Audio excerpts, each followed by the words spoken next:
by heavy snow, rain and high winds, which have caused major disruption. More than 100,000 homes in Northern Ireland and parts of Scotland lost power.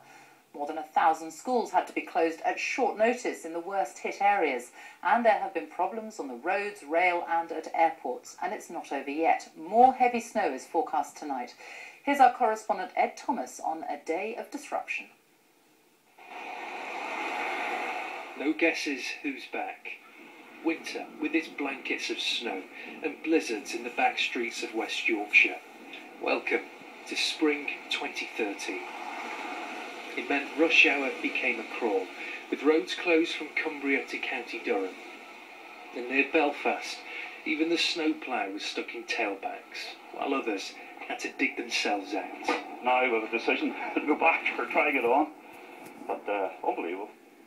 As well as snow, there was ice. This driver came off the road near Leeds. Just very slidey. Next thing I knew, I was going over the road, I almost hit something. Veered to avoid hitting something, ended up in the ditch. This was Scotland today. So much snow in Dumfries and Galloway that drivers were warned not to travel. And all this meant more than 1,000 schools were closed across the UK.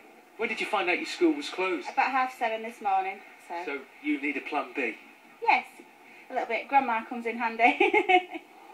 In Northern Ireland, at Belfast City Airport, the runway was closed for a time, and tonight's World Cup qualifier against Russia has been called off, and tens of thousands of homes are still without power after electricity lines went down.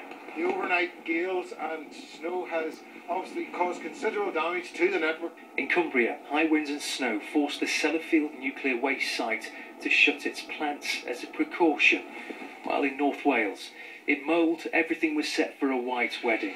The only problem was that staff and guests couldn't get to the venue. A tree had fallen down across the lane and I've had a really lucky escape.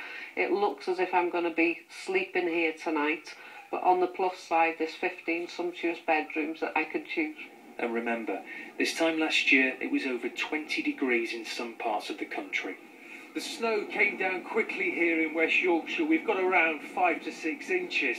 We've now got strong winds and blizzard-like conditions, and more snow is on the way. The sun did plough on, whatever the weather. This was the Duchess of Cambridge near Windermere, determined not to disappoint the Scouts.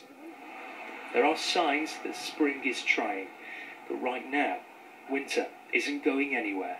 Ed Thomas, BBC News, Halifax.